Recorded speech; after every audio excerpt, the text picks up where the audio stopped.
Olá, minha gente, professor Nelson Sartori aqui com vocês, mais um curso nosso de gramática. Vamos falar hoje sobre pontuação, que é um conteúdo que cai muito nas provas. Vamos lá? Vamos começar vendo então? Aqui, uma escala básica importante para todo mundo saber a respeito disso. Deixa eu trazer minha canetinha aqui. Olha lá. Pessoal, basicamente nós partimos da estrutura da vírgula. O que é importante saber? Que a vírgula é uma pausa, mas não é para respirar, né? Ela é uma pausa sintática.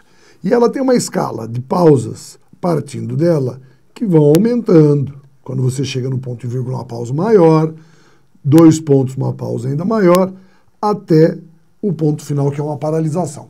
Por outro lado, nós temos o travessão e os parênteses, que muitas vezes acabam tendo a mesma condição. Então é importante a gente perceber quando esse tipo de relação pode acontecer, quando se constrói essa estrutura. Vamos ver? Então olha só. Primeiro nós temos aqui o ponto final. Quando que nós usamos o ponto final? Vamos entender bem?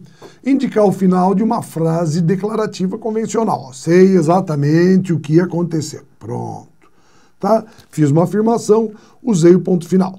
Ou ainda separar períodos entre si. Vejam, ele saiu, trancou a porta, não voltou mais. Essa frase, obviamente, poderia ser escrita sempre com vírgulas, desde que nós tivéssemos o quê? As letras minúsculas. Tá? Falou, mas como são orações coordenadas, principalmente dentro desse contexto em que as informações são estanques, eu poderia fazer isso. Ele faz muito isso, hein, minha gente? Ele propõe a substituição do ponto final pela vírgula ou da vírgula pelo ponto final, alterando as letras e perguntando para você se está certo. Tá? Outra informação importante. Aqui, olha, nas abreviaturas, preste bem atenção, olha só. Toda abreviatura tem que ter o ponto final. Perceba o que eu fiz aqui, olha, quando eu coloquei o exemplo, eu coloquei os 2 pontos, que era para poder apresentar a sequência dos meus elementos. Então, isso sempre tem que acontecer. Abreviou, ponto, tá bom? 2 pontos, vamos lá, isso é importante. Primeira coisa, iniciar a fala de personagens dentro de textos, tá? Então, olha aqui, ó. Então, o padre responde, parta agora. Então, perceba bem aqui, ó, a presença dos 2 pontos para anunciar a fala.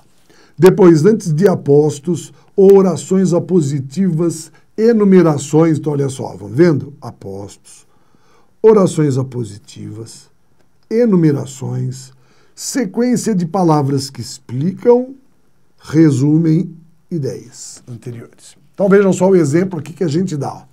Meus amigos são poucos. Olha o que ele fez. Ele está trabalhando aqui principalmente aquela ideia de enumeração. Tá? Enumeração. Então ele coloca aqui e diz, é a Fátima, o Rodrigo e o Gilberto. Funciona como aposto? Funciona, porque eles são poucos. Quem são eles? Esses aqui. Tá certo? Então é bastante comum. Ele pegou e colocou são poucos e fez uma enumeração dos elementos, ou então aqui ele completou a frase. Ó, meus amigos são poucos, ponto. Fátima, Rodrigo, Gilberto. Enumerou na sequência. Tá? Antes de citação, isso daqui é importante, veja bem. Né? Você vai citar aquilo que foi falado por alguém, então você vai perceber que a gente vai usar as aspas, porque as aspas sempre vão representar uma referência de fora do texto, mas nós vamos falar dela ainda.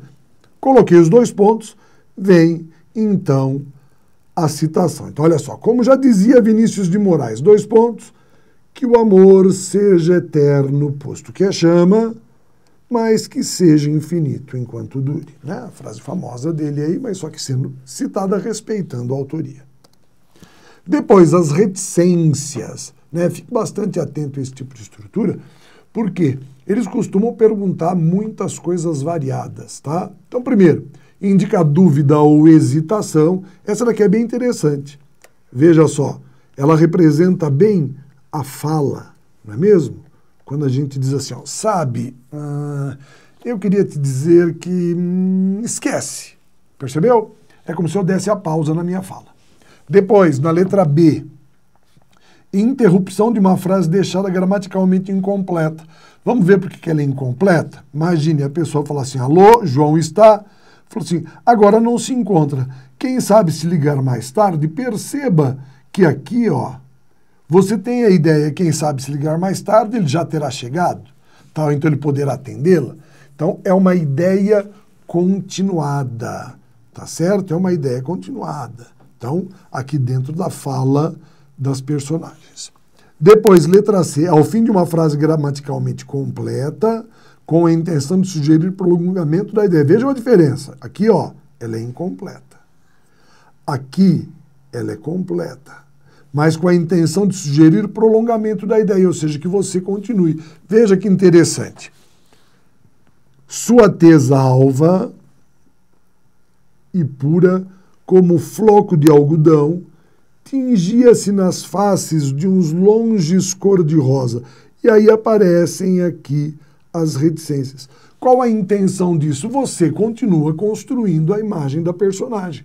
Ele deu os pontos que para ele mereciam destaque, mas você pode prolongar a ideia, construir sozinho a personagem na sua cabeça. Tá? Então, entendeu? Na de baixo está completo, ele falou tudo o que ele queria. Mas agora, se você quer imaginar a cor dos olhos, os cabelos, como é que isso daí se constrói, isso é da sua criatividade. Então, ele põe reticências, que é para você construir. E letra D, indicar a supressão de palavra numa frase transcrita. Isso daqui é muito comum quando você vê questões dentro da própria prova em que ele pede para você ler do item X, que começaria aqui, até a parte Y. Para ele não copiar todo o trecho, porque às vezes tem muitas linhas, e o interessante é que você vá até o texto, ele vai lá e coloca assim, as reticências entre parênteses, que é para mostrar aqui no meio temos mais coisas escritas. Entendido? Vamos lá. Parênteses. Isolar palavras, frases intercaladas de caráter explicativos e datas. Pessoal, quando a gente fala isolar, vamos entender bem que esse isolamento é porque geralmente ele é uma informação que ela não precisaria, uma informação a mais, de caráter explicativo, tá? Porque o autor achou necessário. Exemplo que ele dá na Segunda Guerra Mundial, olha aqui, ó, 1939 e 1945, ocorreram inúmeras perdas humanas. Então ele deu a informação, a data. Na Segunda Guerra, você fica pensando, pô, mas de quando foi mesmo? Ele pegou e já deu a referência. Depois, olha só, uma manhã lá no Cajapió, o que ele faz? Ele introduz com os parênteses uma forma de explicação sobre o que passava na cabeça do Joca. Olha só, Joca lembrava-se como se fora na véspera, tá? Acordara depois de uma grande tormenta no fim do verão. Então, perceba o que aconteceu. Isso foi uma interferência do autor para falar sobre o Joca. Então, Joca, uma manhã lá no Cajapió, acordara depois de uma grande tormenta no fim do verão. Só isso que ele queria dizer. E importante essa dica, olha só, que os parênteses também podem, olha, os parênteses também podem substituir a vírgula ou travessão. Lembra no primeiro quadro que eu disse que eles funcionam igualmente? Sim, importante só entender que existe a possibilidade de utilizar a vírgula nas estruturas que nós vimos, mas nem sempre eu posso usar o parênteses para substituir uma vírgula, né? Toda vez que eu abro o parênteses eu fecho, tá? Isso daí tem que ficar bem claro. E a sequência é que eu não posso pegar um termo deslocado e colocá-lo entre parênteses, né? Se ele faz parte da estrutura, porque os parênteses isolam realmente. Ponto de exclamação. Minha gente, ponto de exclamação ele é uma representação da expressão do rosto das pessoas. Quer ver? Olha, quando você faz assim, ó. Oh! Foi daqui que surgiu, ó, dessa representação aqui, ó, das sobrancelhas levantadas da pessoa, essa exclamação aqui, ó. Então surge da expressão do rosto. Por isso que ela é representação de emoção, de sentimentos. Então vejam só. Após um vocativo. Vocativo, lembrando, é o chamamento.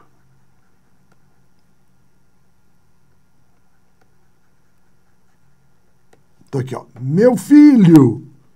Chamou. Não faça assim. Tá? O sujeito desse verbo aqui, ó. Já que eu estou pedindo, está no imperativo, o sujeito é você, tá? Faça você. Então, você é o sujeito. Meu filho é quem eu chamo.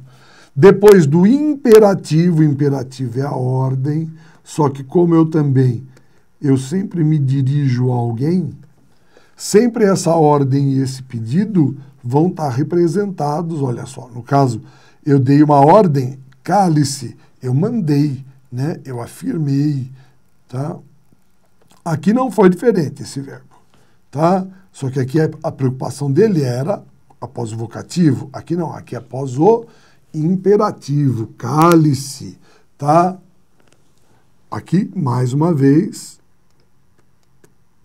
sujeito igual a você. Cale-se você.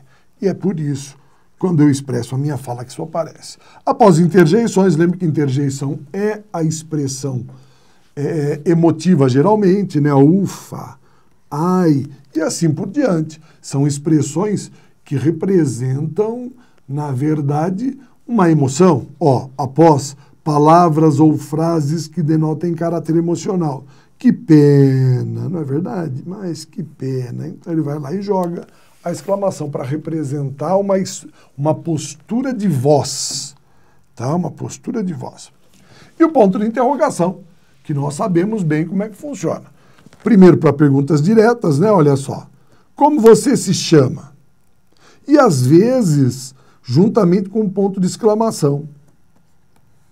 Como assim? Ó, veja essa frase. Quem ganhou na loteria? Você. Veja o espanto e, ao mesmo tempo, o sentimento de inveja ali representado, né? Tá importante a gente ter essa perspectiva de que a pontuação, assim como a pontuação, vejam só, ela representa, vou mostrar para vocês, quando você faz assim, ó, quando você tem um olho levantado, o outro olho meio assim, né? E você faz isso. É como se você estivesse fazendo uma dúvida. Tá? Então, nosso rosto representa esse ponto de interrogação.